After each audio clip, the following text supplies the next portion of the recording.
చంద్రబాబు గారు వచ్చే సంవత్సరం అయింది కదా, ఎలా ఉంది అనుకుంటున్నారండి? ఇవన్నీ నేను చెప్పండి. పాలన ఎలా ఉంది? అసలు పాలన కూడా ఏముంది మనకెందుకు వస్తున్నాయి 4000 పెన్షన్ వస్తున్నాయా? నాకు అసలు ఆయన కూడా రాయాల అసలు ఏడిపోలేదు. ఇవన్నీ ఎందుకు? గ్యాస్ సిలిండర్లు రావట్లేదా? గ్యాస్ సిలిండర్ కూడా రావట్లా. రెండే నాకు. చదువుకునే పిల్లలు ఎవరు లేరా ఇంట్లో? ఉండాలి. ఇద్దరికి పల్లా డబ్బులు పర్లేదా? పల్లా. మరి మహిళలకి 1500 అన్నారు కదా, పల్లా అవి కూడా ఏం పల్లా అసలు ఏమి రావట్లేదు. లేదు. రైతు భరోసా పడింది కదండి, రైతు భరోసా లేదు. పర్లేదయ్యా, పర్లేదు. నేను పోయి వచ్చాను, పర్లేదు. పొలం ఉందా మీకు? ఉంది, పర్లేదు. మరి చాలా వరకు అంతా పడిపోతుందని చెప్పుకుంటున్నారు కదండి. చెప్పు, పడ్డోళ్ళు చెప్పుకుంటారు కాదంటలాగా. పడినోళ్ళకి పర్లేదు చెప్పుకుంటాం. అది అంతే. ఎన్ని సంవత్సరాలండి మీకు సుమారుగా? ఇప్పుడు 60 వచ్చినాయి. 60 వచ్చినాయి. మరి 50 సంవత్సరాల వాళ్ళకి పెన్షన్ ఇస్తానన్నాడు కదా. ఈ లేదుగా, ఇంతమడిగా ఎదురు చూస్తున్నాం. అందరూ 50 ఎకరాల అమెరికా వాళ్ళకి వీళ్ళందరికి ఇస్తున్నారు, కానీ మనకి ఇట్లా డబ్బులు పెన్షన్లు మీకు ఇవ్వట్లేదు. ఇంకేంటంటారండి మరి జగన్మోహన్ రెడ్డి గారి టైం పీరియడ్ లో మీకు ఎలా అనిపించింది అప్పుడు? మరి డబ్బులు రైతు భరోసా వచ్చింది, అది ఒకటే వచ్చింది మాకు. రైతు భరోసా వచ్చింది అంతే. మరి ఇప్పుడు ఆయన వచ్చిన తర్వాత ఈ ఉచిత బస్సు అంటున్నాడు, ఈ ఉచిత బస్సు వల్ల ఉపయోగం ఉందంటారు మీకు తెలిసినంత వరకు?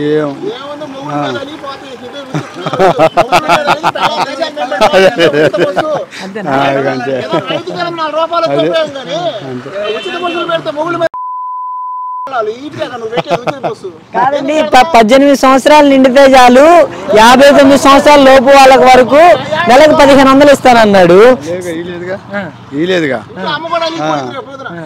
రూపాయన్నరక కరెంటు బిల్లు ఇస్తా అన్నాడు. ఈ లేదుగా, కరెంటు బిల్లులు పెరిగాయండి. అసలు నేను వచ్చిన తర్వాత రూపాయన్నరక ఇస్తా అన్నాడు. 50 సంవత్సరాలు పింఛన్ ఇస్తా అన్నాడు. ఈ లేదుగా. నిరుద్యోగ భృతి ఇస్తానన్నాడు. ఇంకా అవి మాకు తెలియదు. అవి నాకు తెలియదు. ఉద్యోగం 20 లక్షల ఉద్యోగాలు ఇస్తానన్నాడు. అవి మనకు తెలియదు. అవి కూడా ఏం లేదు, మనకు తెలియదు అసలు. నాకు పవన్ కళ్యాణ్ గారి పనితీరు ఎలా అనిపిస్తుంది? ఇంకా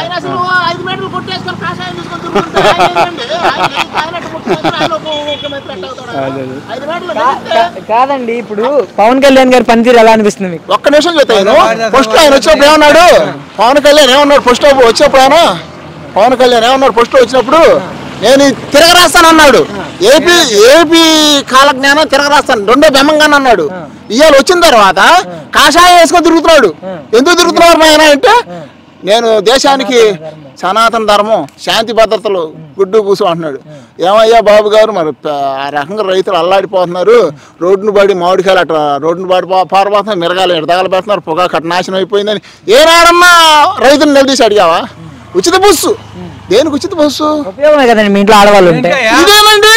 ఇదే ఇవాళ చేపలు లేకపోతే పిల్లలు అలిగిపోయింది, ఇవాళ మాంసం లేకపోతే పిల్లలు అలిగిపోయింది, బంగారు గాజులు లేకపోతే పిల్లలు అలిగిపోయింది. ఆమె ఏ దేశంలో మళ్ళీ జిల్లాలు కూడా కాదు, రాష్ట్రం అంతా తిరగొచ్చు అంట. ఆమె ఏడుందో మేము ఆడుకోవాలి. మళ్ళీ ఏమైనా దోలాడుకోవాలి. మా సాగుకు వచ్చిన పొద్దున నా పిల్లలు ఆడుందోనని ఈ ఉచిత బస్సు ఆడికే మరి దేనికి?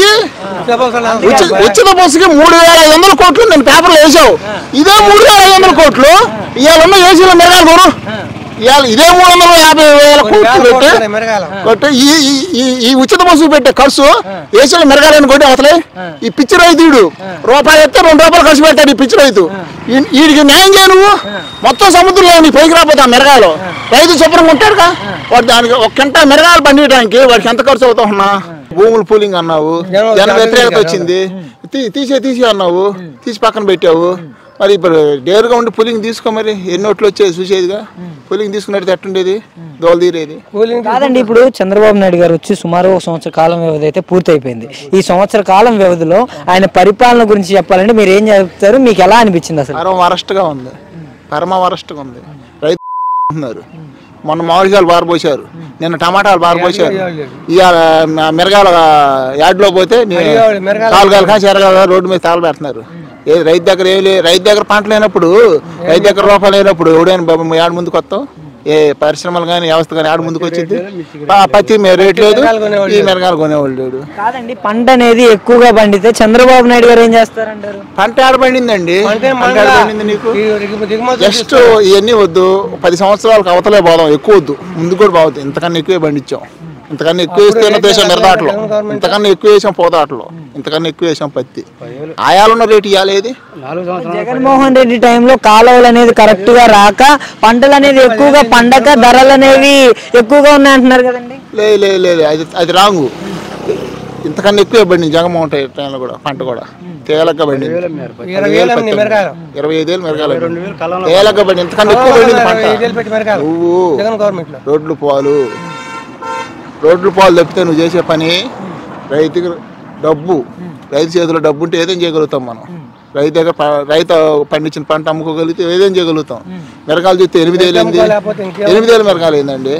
ఏ రోజున చూసి ఏడైనా ఇవాళ ఒక ఆడకూతురు తీసుకొచ్చి పట్టులో కూర్చోబెడితే ఆడకూతురికి 1000 రూపాయలు ఇవ్వాలి మనం కూలి. 1000 రూపాయలు ఇవాళ 8,000 రూపాయలు మిరగాయలు ఉన్నాయి. ఈ 8,000 మిరగాయలు 25 రూపాయలు కూలి ఇచ్చినప్పుడు ఉన్నాయి. ఈ 8,000 మిరగాయలు 8,000 రూపాయలు కింట మిరగాయలు 25 రూపాయలు కూలి ఇచ్చినప్పుడు కూడా ఉంది ఇదే రేటు. ఇవాళ మనం ఆడకూతురు పట్టులో కూర్చోబెడితే 1000 రూపాయలు ఇస్తున్నాం. ఏం మిగులుతుంది? 4 ఎకరాలు మిరదాటైతే ఎకరం అమ్ముకోవాల్సి వస్తుంది. అమ్ముకున్నారు కూడా, అమ్ముకోవాల్సి వస్తుంది. అమ్ముకున్నారు కూడా, రుజువు కూడా చూపిస్తా. ఎంత చంద్రబాబు నాయుడు గారు అదిగా అడుగు పెట్టిన తర్వాత ఎలా ఉందా? చంద్రబాబు నాయుడు అడుగు పెట్టిన ఆయన ఏమంటాడు, రేట్లు నాకు సంబంధం లేదయా, కేంద్ర గవర్నమెంట్ చూసుకోవాలన్నాడు. ఆ వ్యవస్థ పైనుంచి రావాలి, నువ్వు ఒత్తిడి చేయాలి.